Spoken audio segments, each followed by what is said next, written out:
Nazareno, sinasamba ka namin, pinipintuho ka namin. Aral mo ang aming buhay at kaligtasan, Nuestro Padre Jesus Nazareno, iligtas mo kami sa kamatayan. Ang krus mong pinamatayan ay sagisag ng aming kaligtasan. Nuestro Padre Jesus Nazareno, dinarangal ka namin. Nuestro Padre Jesus Nazareno, inulwalhati ka namin. Nuestro Padre Jesus Nazareno, inarangal ka namin. Nuestro Padre Jesus Nazareno, inulwalhati ka namin.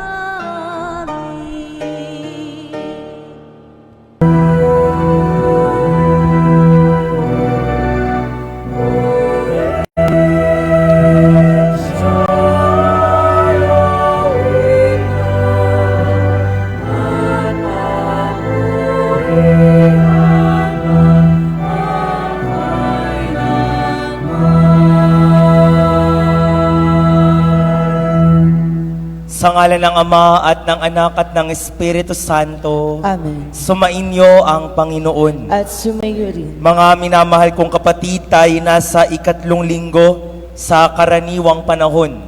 Ngayon din ay itinakda ng ating simbahan para sa linggo ng Biblia.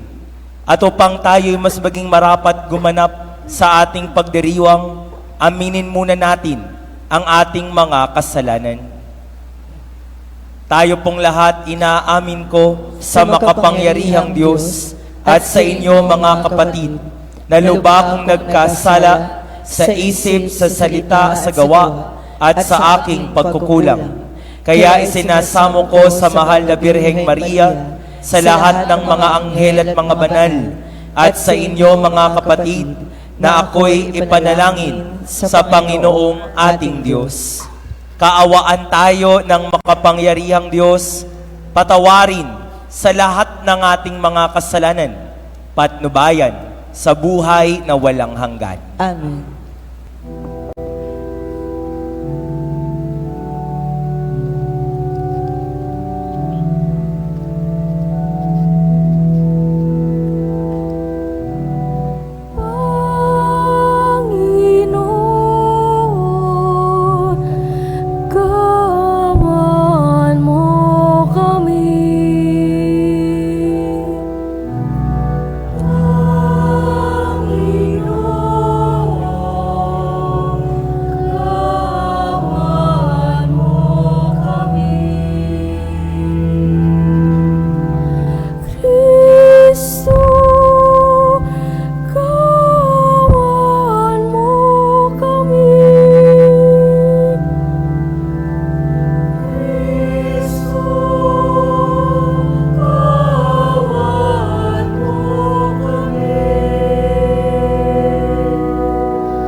Aawitin natin papuri sa Diyos.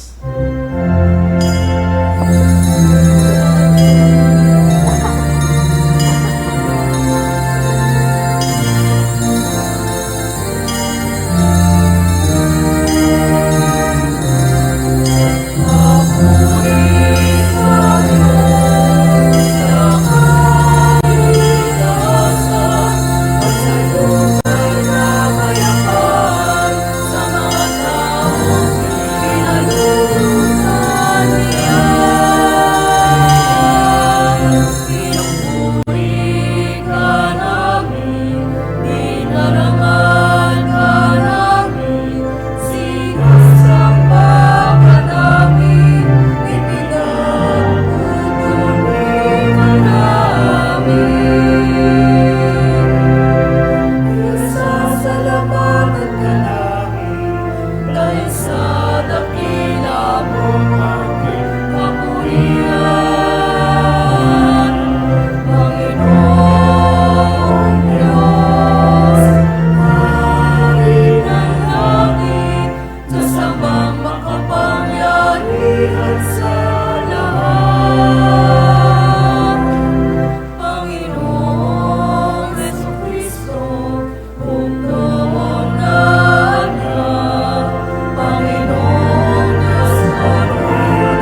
Manalangin tayo. Ama naming makapangyarihan, itaguyod mo ang aming ginagampanan, alinsunod sa iyong kalooban, upang sa ngalan ng anak mong mahal, kami maging marapat magkaroon ng karagdagan sa aming paggawa ng mga kabutihan. Sa pamamagitan ni Hesukristo, kasama ng Espiritu Santo, magpasawalang hanggan. Amen. Magsiupo na po ang lahat. Tayo po ngayon ay nasa unang bahagi ng ating pagdiriwang, ang liturhiya ng salita ng Diyos. Sa unang pagbasa, inihula ni Propeta Isaias ang nalalapit na pagdakila sa mga lupain ng Zabulon at Neftali. Ang salita ng Diyos mula sa aklat ni Propeta Isaias. Sa mga nakarang araw, inilagay niya sa kahihiyan ang lupain ng Zabulon at ang lupain ng Neftali. Ngunit sa panahong darating, dadakilain niya ang mga lupaing ito mula sa dagat Mediteraneo hanggang sa ibayo ng Jordan, ang Galilea ng mga Hentil. Nakatanaw ng isang malaking liwanag, ang bayang malaonang nasa kadiliman, na manaag na ang liwanag sa mga taong namumuhay sa lupaing balot ng dilim. Iyong pinasigla ang kanilang pagdiriwang, dinagdagan mo ang kanilang tuwa, tulad ng mga tao sa panahon ng anihan, tulad ng mga taong naghahati ng nasamsam na kayamanan. Nilupig mo ang bansang umalipin sa iyong bayan, tulad ng pagkalupig sa hukbo ng Madian. Binali mo ang panghambalos ng mga tagapagpahirap sa kanila. Ang salita ng Diyos. Salamat sa Diyos.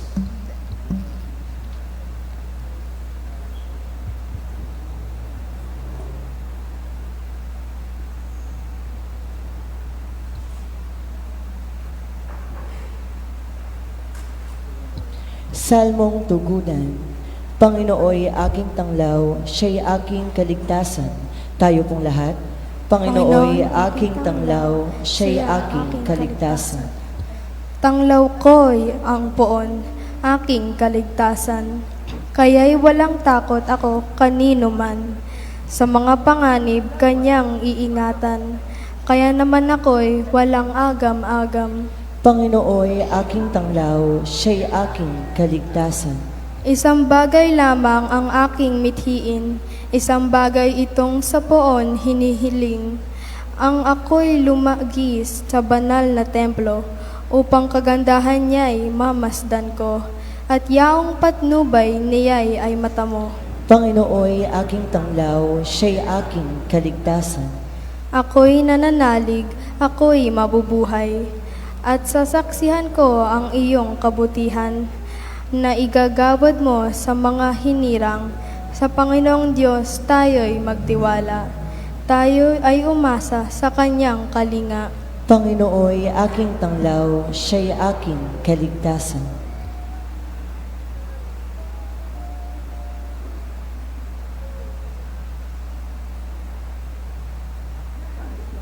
Sa ikalawang pagbasa, nananawagan si San Pablo upang magkaisa ang mga taga-Korinto, yamang kay Kristo matatagpuan ang kaligtasan.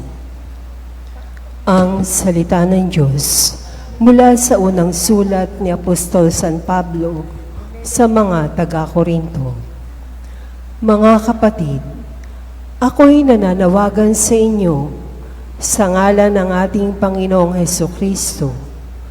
Magkaisa kayo sa pananalita, isip at layunin, upang mawala sa inyo ang pagkakabahabahagi, sapagkat ibinalita sa akin ng mga tauhan ni Chloe na kayo raw ay may mga alitan. Ito ang tinutukoy ko. Sabi ng isa, kay Pablo ako. Sabi naman ng isa, ako'y kay Apolos. May iba namang nagsasabi, kay Pedro ako. At may nagsasabi pang, ako ay kay Kristo. Bakit? Nahahati ba si Kristo? Si Pablo ba ang ipinako sa krus para sa inyo? Bininyagan ba kayo sa ngalan ni Pablo?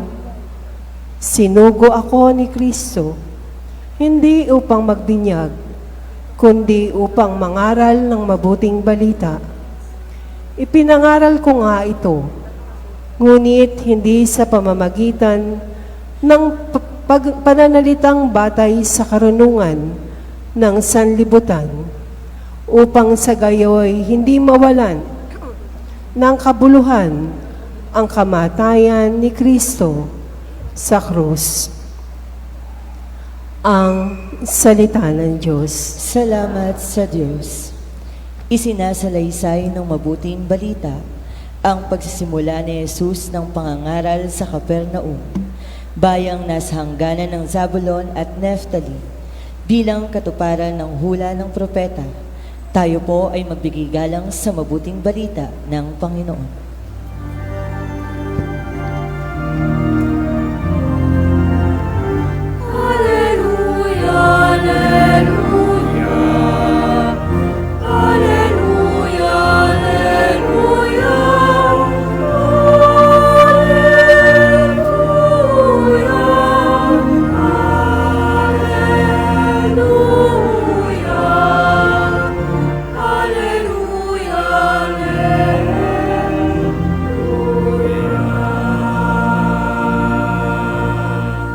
Sumainyo ang Panginoon. At sumayo rin. Ang mabuting balita ng Panginoon ayon kay San Mateo. Papuri sa iyo, Panginoon. Noong panahong yon, nabalitaan ni Jesus na ibinalanggo si Juan, kaya't bumalik siya sa Galilea. Ngunit hindi na siya sa Nazaret na nirahan, kundi sa Capernaum. Ang bayang ito ay nasa baybayin ng lawa ng Galilea, sa mga hangganan ng Zabulon at Neftali. Sa gayon natupad ang sinabi ni Propeta Isaias, ang lupain ng Zabulon at lupain ng Neftali, daanan sa gawing dagat sa ibayo ng Hordan, Galilea ng mga Hentil. Itong bayang nag-apuhap sa gitna ng kadiliman, sa wakas ay nakakita ng maningning niyang ilaw. Liwanag na taglay nito'y siya'y ngayong tumatanglaw sa lahat ng nalugami sa lilim ng kamatayan. Magmula noon ay nangaral na si Jesus. Ang sabi niya, pagsisihan niyo talikdan ng inyong mga kasalanan, sabagat malapit na ang paghahari ng Diyos. Sa paglalakad ni Jesus sa tabi ng lawa ng Galilea, nakita niya ang dalawang mangingisda, si Simon na tinawag na Pedro at ang kapatid niyang si Andres. Sila'y naghahagis ng lambat. Sinabi niya sa kanila, sumunod kayo sa akin at gagawin ko kayong mamamalakaya ng mga tao. Noon di iniwan nila ang kanilang mga lambat at sumunod kay Jesus.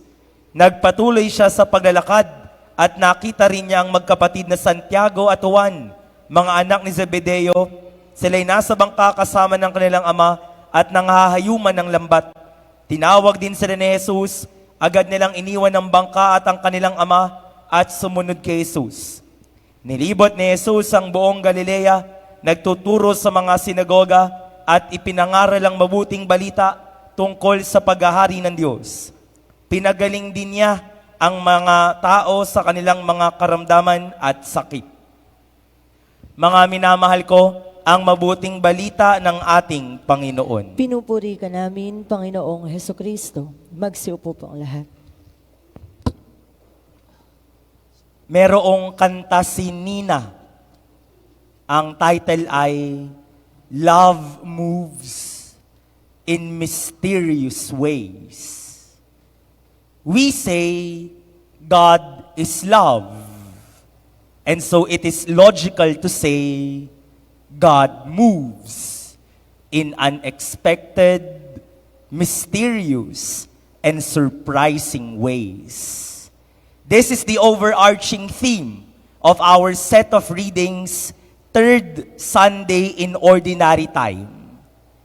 God moves in mysterious, unexpected, and surprising ways. In our first reading from the book of the prophet Isaiah, we have heard of that prophecy for the lands of Zebulun and Naphtali. And that reference we have also heard in our gospel today, kung saan nagsimulang mangaral si Jesus sa lupain ng Zabulon at Naphtali. Now, what is in those places? Ano ba ang Zebulun at Naphtali? Itong dalawang lugar na to ay nasa northern Israel. At sila sa northern Israel, around 700 before Christ, sila ay sinakop ng Assyria. Kaya yung mga Israelita sa northern Israel, sa Zebulun at Naphtali, nakapangasawa ng mga Asyriano. Naging mixed race. Kaya, minamaliit sila ng mga nasa southern Israel. Kasi yung mga nasa southern Israel, Jerusalem included, purong Israelita. Pure. Samantalang yung mga nasa northern Israel, sa Zebulun at Naphtali, mga mixed Israelites na. Hindi na purong Israelita.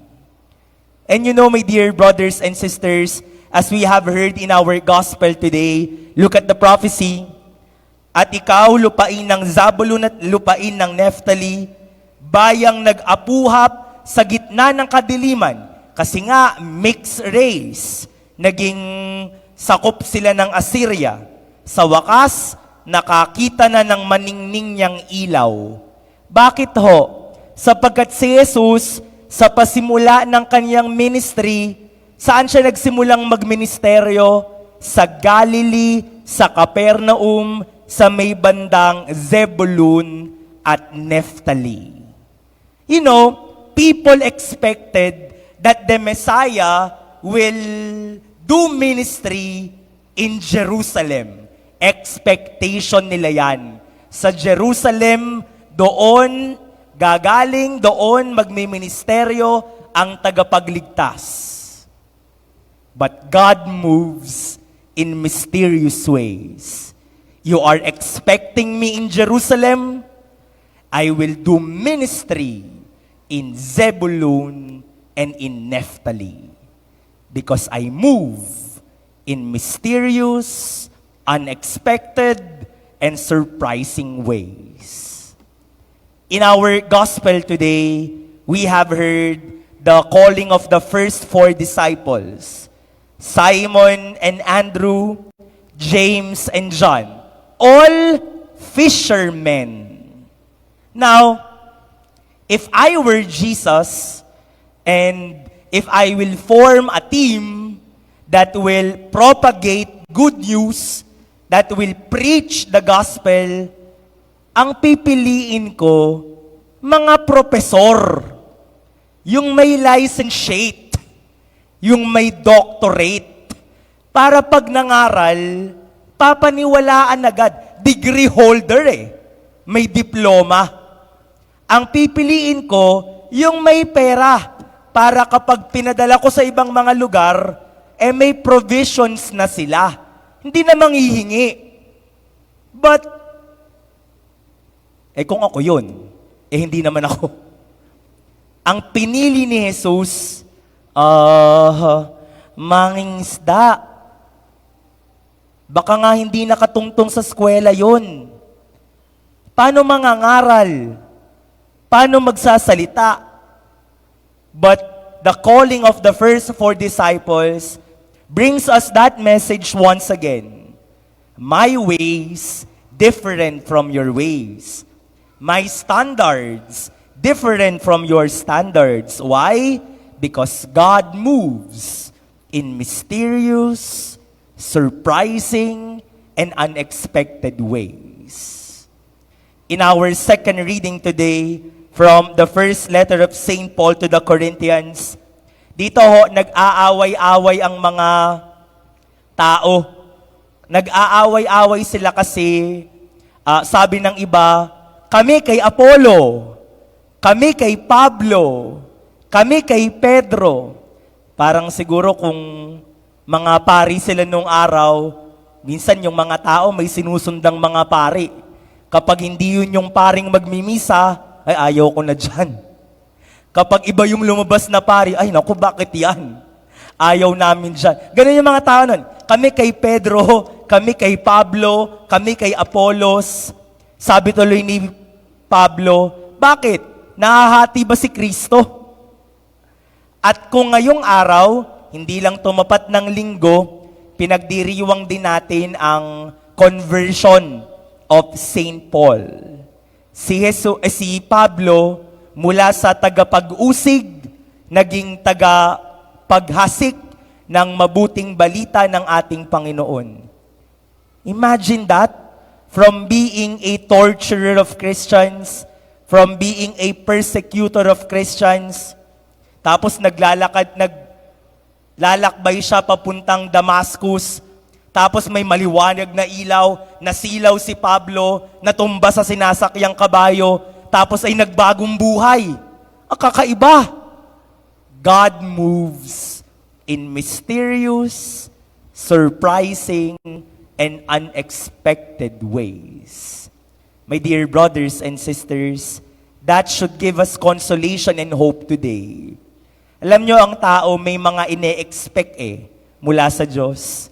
Meron tayong mga na-standard sa isip na natin na dapat gantong panahon, ganyan. Dapat gantong oras, ganto. Dapat sa gantong pangyayari na ibigay na yung hinihingi ko. Yan ang standard na meron tayo. But let us find consolation in our Word of God today that God moves in mysterious and surprising ways.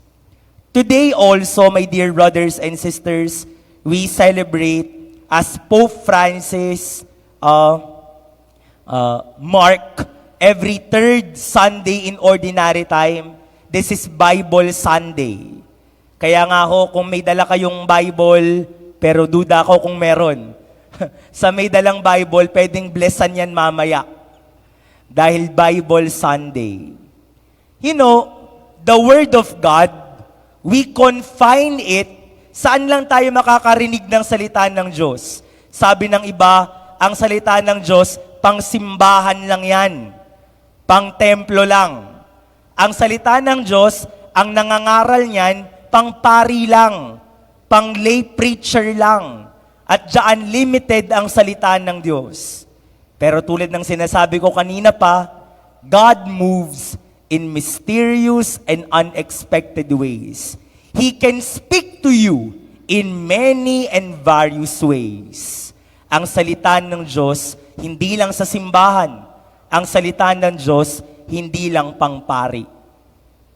Di ko maaalis sa isip ko palagi kapag Bible Sunday, yung aking karanasan.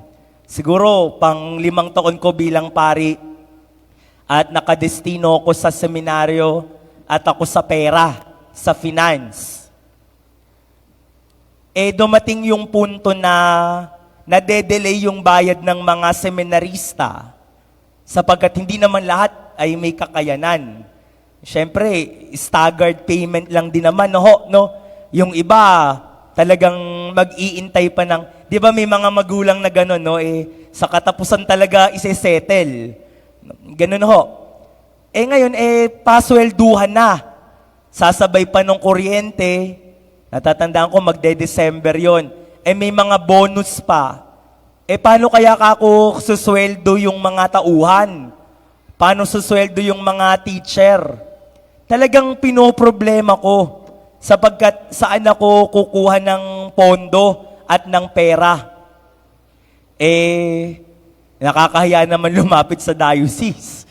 Ba't di mo ganawa ng paraan? Saan pupunta? Kaya talagang pinoproblema ko. Nagkataon naman, araw yun ng Sabado, so bilang pari, habang may pinoproblemang pera, pampasweldo ng mga tauhan, kinakailangan pa rin magmisa. Pumunta ako sa Bustos, doon ako nagmimisa.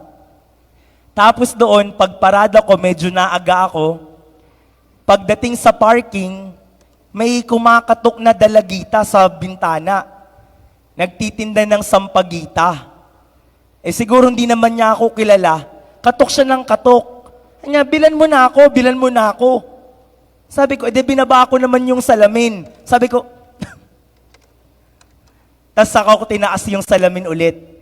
Tapos sabi niya, ay, Kuya Pogi, bili ka na, Kuya. Nauto ako. Pogi daw ako. Binaba ko ulit. Magkano ba yan? 40 po. Sige, sabi ko, hingi ako ng 3. Pogi nyo talaga, kuya. Naka 60 pesos sa akin yun, Tapos sabi niya, pagka bigay ko ng pera sa kanya, sabi niya, narinig ko, hay nako, salamat. Ang buti-buti talaga ng Diyos. Gagawa siya palagi ng paraan. May makakain na kaming magkakapatid. Di tinaas ko yung bintana, umalis na yung dalagita, nagiintay ako ng misa, tapos na-realize ko, ano sabi ng babae? Ang buti-buti ng Diyos, gagawa siya palagi ng paraan. That moment I realized the Word of God spoke to me. Not through a priest, not in the church, but in the car, sa parking lot, sa babaeng nagtitinda ng sampagita. I realized God spoke to me. Mabuti ang Diyos at may gagawin ng Diyos. My dear brothers and sisters, God moves in mysterious, unexpected, and surprising ways. Today, I invite you, open your eyes, open your ears, open your hearts, be sensitive, because God moves in mysterious, unexpected, and surprising ways. Amen.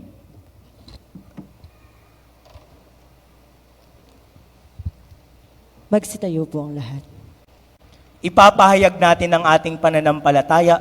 Sumasampalataya ako Sa Diyos, amang makapangyarihan sa lahat, na may gawa ng langit at lupa, sumasampalataya naman ako kay Jesucristong iisang anak ng Diyos, Panginoon nating lahat. Nagkatawang tao siya lalang ng Espiritu Santo, ipinanganak ni Santa Mariang Birhen, pinagpakasakit ni Poncio Pilato, ipinako sa krus, namatay, inilibing, nanaog sa kinaroroonan ng mga yumao, nang may 3 araw na buhay na maguli, umakyat sa langit, naluklok sa kanan ng Diyos amang makapangyarihan sa lahat. Doon magmumulang paririto at maghukom sa nangabubuhay at nangangamatay na tao.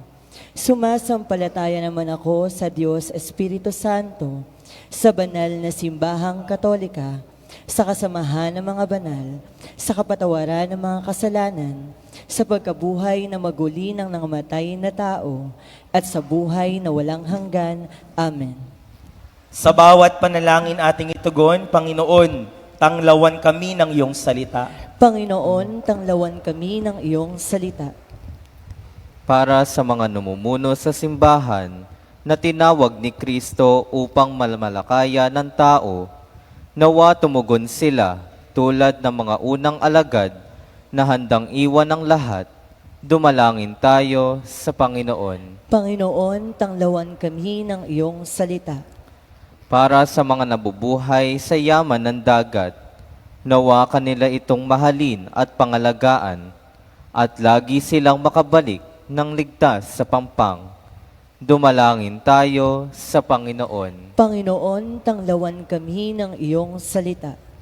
Para sa mga nangangaral at sa mga lektor, nawa mabuksan ang kanilang puso sa kapangyarihan ng salita ng Diyos at akayin ang lahat sa pagsisi at pagbabagong buhay. Dumalangin tayo sa Panginoon. Panginoon, tanglawan kami ng iyong salita. Para sa ating lahat na natitipon ngayon, nawa tayo'y maging kabahagi sa apostolado ng Biblia at maging daan ito sa pakikipag-usap sa iba pang kapatid nating Kristiyano. Dumalangin tayo sa Panginoon. Panginoon, tanglawan kami ng iyong salita. Para sa mga yumao, naway makamit nila ang liwanag na walang hanggan. Dumalangin tayo sa Panginoon. Panginoon, tanglawan kami ng iyong salita. Sa katahimikan, ilapit natin sa Panginoon ang ating mga pangangailangan.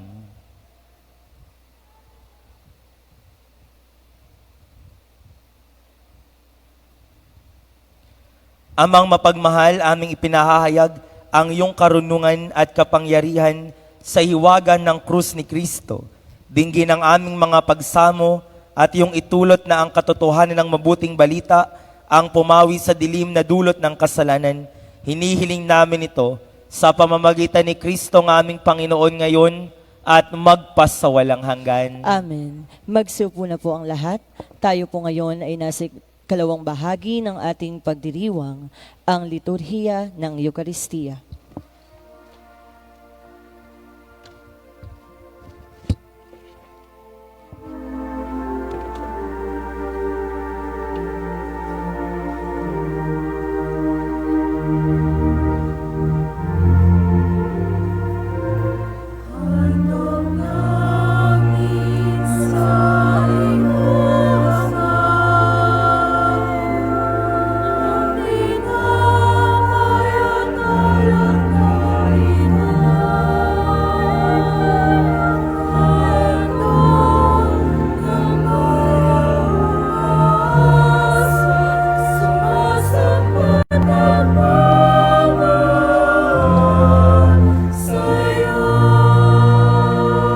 Magsitayo po ang lahat. Manalangin kayo mga kapatid upang ang paghahain natin ay kalugdan ng Diyos amang makapangyarihan. Tanggapin nawa ng Panginoon itong paghain sa iyong mga kamay, sa kapurihan niya at karangalan sa ating kapakinabangan at sa buong sambayanan niyang banal. Ama naming lumikha, tanggapin mong malugod ang aming mga handog. Ngayong ang kabanalan na iyong dulot, kami sumasamo sa iyo't lumuluhog upang kaligtas sa iyong ipagkaloob. Sa pamamagitan ni Hesukristo, kasama ng Espiritu Santo, magpasawalang hanggan. Amen. Sumainyo ang Panginoon. At sumayo Itaas sa Diyos ang inyong puso at diwa. itinaas na namin sa Panginoon. Pasalamatan natin, Panginoong ating Diyos. Marapat na siya ipasalamatan. Ama naming makapangyarihan, tunay ngang marapat na ikaw ay aming pasalamatan. Sa dakilang pagtubos niya sa amin, ang kasalan at kamatayang aming pasanin ay binalikat niya upang kami palayain at maitampok sa iyong luningning. Siya ang nagtanghal sa amin bilang liping hinirang, pari at haring lingkod sa iyong kamahalan. Mula sa kadiliman kami iyong tinawag upang makasapit sa iyong liwanag bilang iyong angkang may tungkuling maglahad ng iyong dakilang pag-ibig para sa lahat. Kaya, kaisa ng mga anghel na nagsisiawit ng papuri sa iyo nang walang humpay sa kalangitan, kami nagbubunyi sa iyong kadakilaan.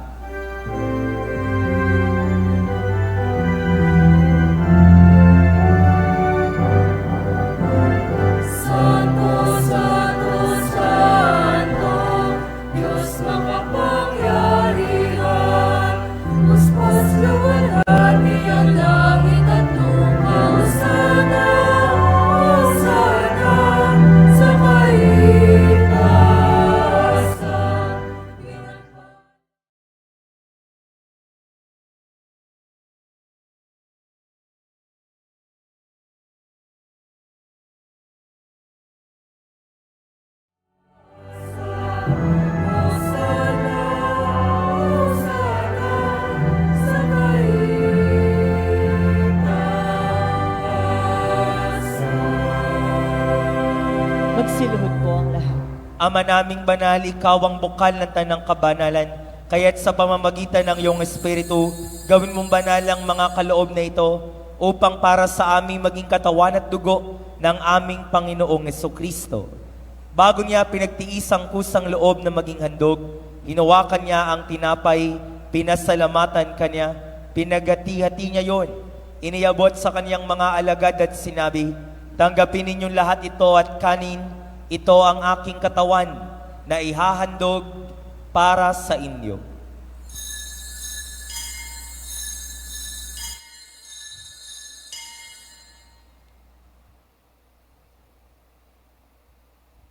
Gayun din naman noong matapos ang hapunan, hinawakan niya ang kalis, Muli kanyang pinasalamatan, iniyabot niya ang kalis sa kanyang mga alagad at sinabi, "Tanggapin ninyong lahat ito at inumin.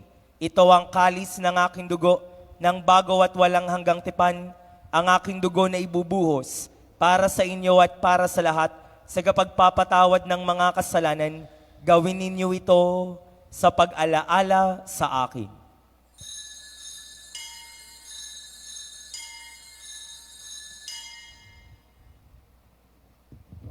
Manatili po tayong nakalahod. Ipagbunyi natin misteryo ng pananampalataya.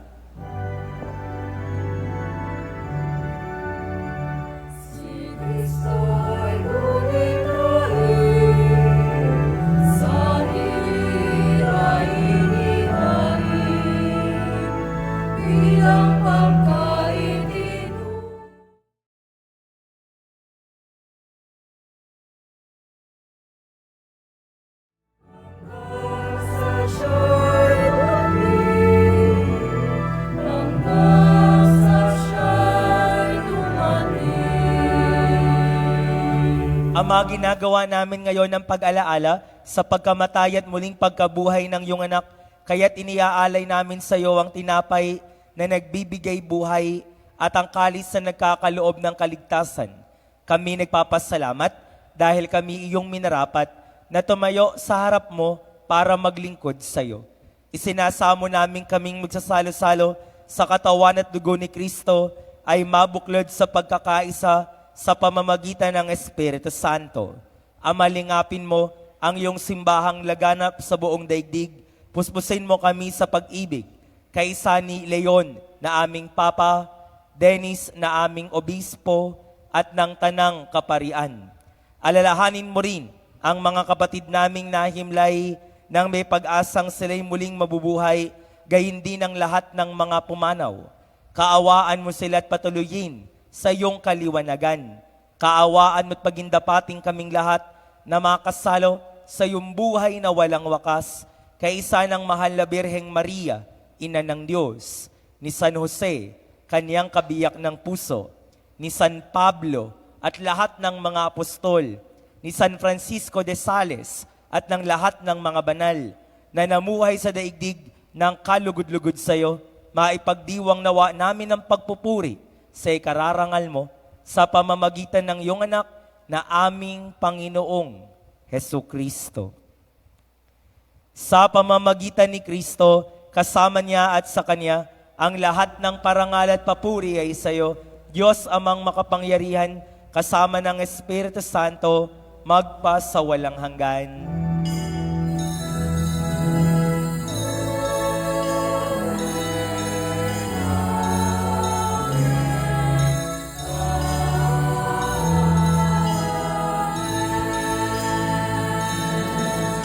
Magsitayo po ang lahat. Sama-sama tayong tumawag sa Diyos na ating Ama.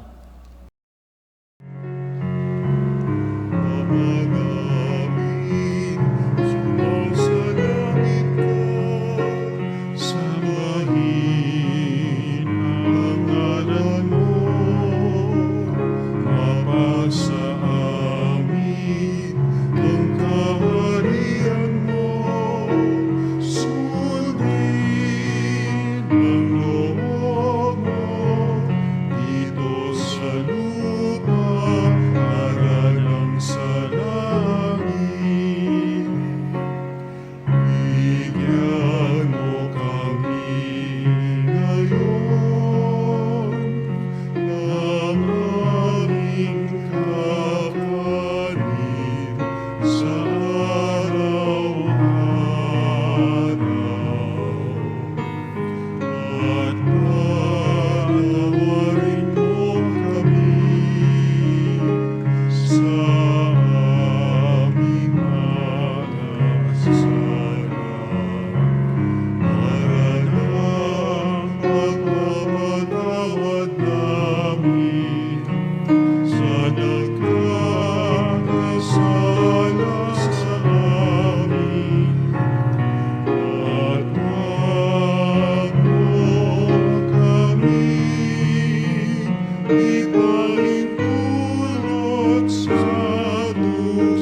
namin kami yadya sa lahat ng masama, pagkalooban ng kapayapaan araw-araw, iligtas sa kasalanan, ilayo sa lahat ng kapahamakan, samantalang aming pinananabikan ang dakilang araw ng pagpapahayag ng tagapagligtas naming si Jesucristo.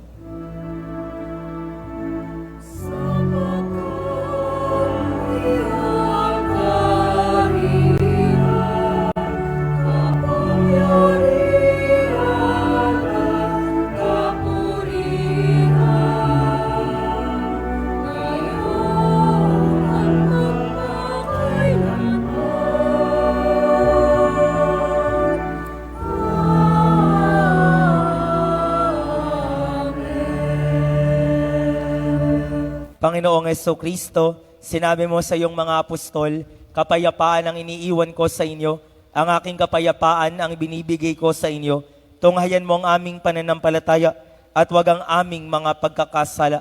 Pagkalooban mo kami ng kapayapaan at pagkakaisa ayon sa iyong kalooban, kasama ng Espiritu Santo, magpa sa walang hanggan. Amen. Ang kapayapaan ng Panginoon ay laging sumainyo. At sumayo rin. Magbigayan kayo ng kapayapaan sa isa't isa.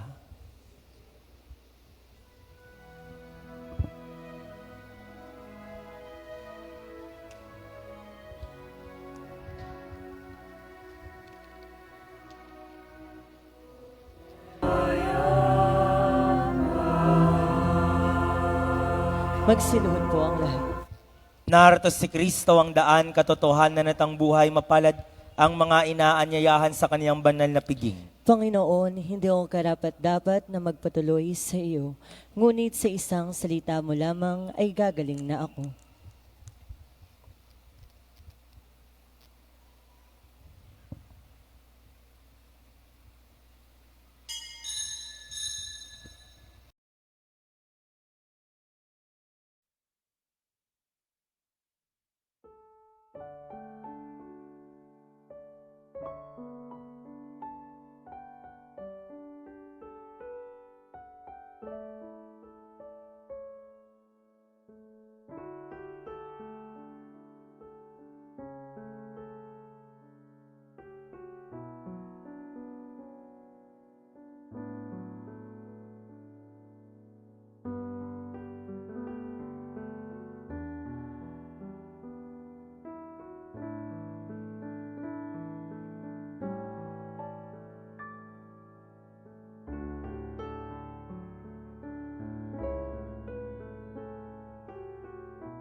Panalangin sa karangalan ng Nuestro Padre Jesus Nazareno. O Jesus Nazareno, katamis-tamisan naming manunubos, sa harap mo ngayon naririto kami't nangangayupapa at nagsisisi ng taos-puso sa aming pagiging walang turing sa iyo at paglimot sa di mabilang na mga biyaya mo, lalong-lalo na yaong mahalagang biyaya ng pagtutubos.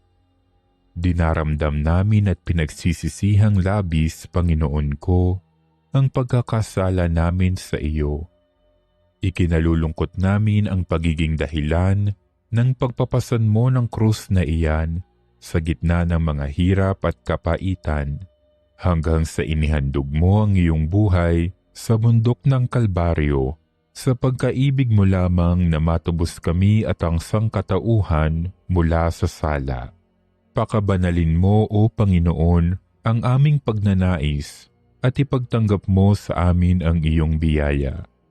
Maging tagapamagitan nawa ang iyong ina, ang kalinis-linisang Birheng Maria.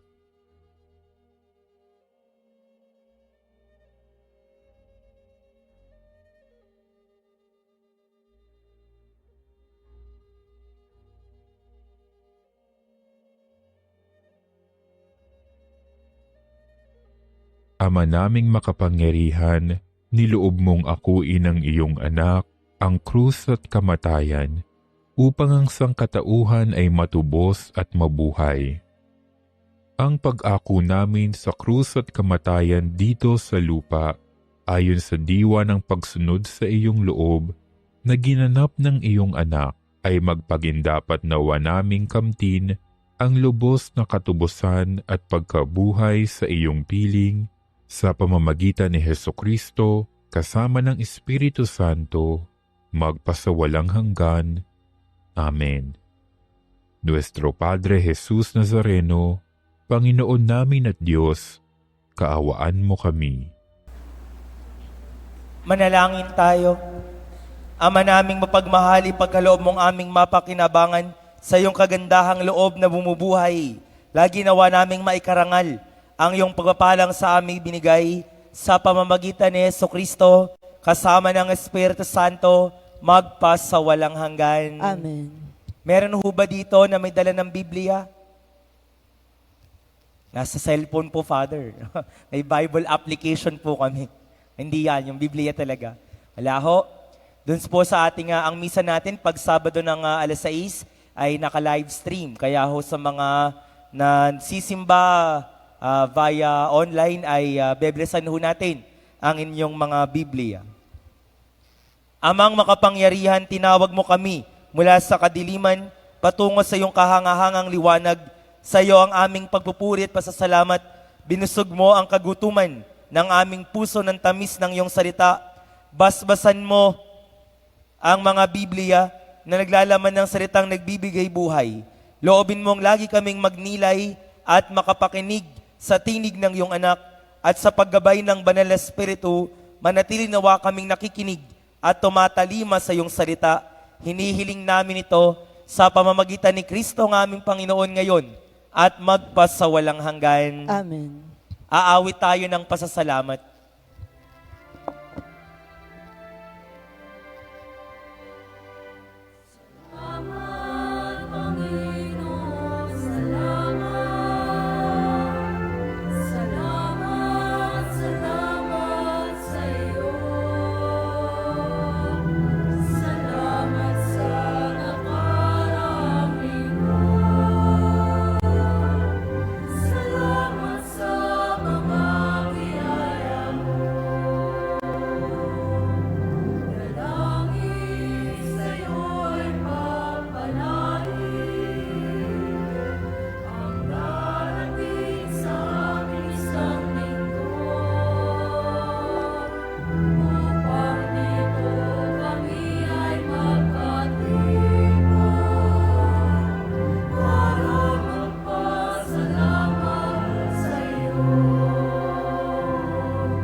Sumainyo ang Panginoon At sumayo at rin. pagpalain kayong palagi ng makapangyarihang Diyos, Ama at ng Anak at ng Espiritu Santo. Amen. Tapos na ang misa, humayo kayo at isabuhay ang salita ng Diyos.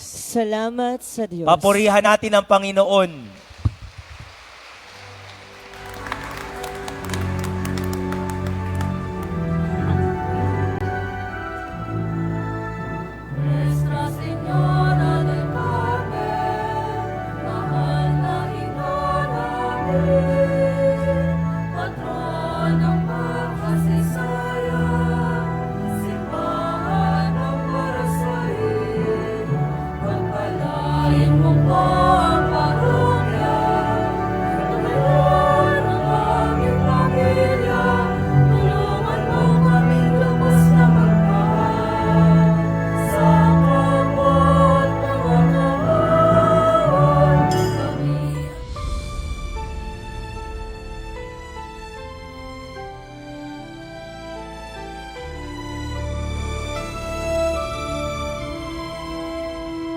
Nuestro Padre Jesús Nazareno, sinasamba ka namin.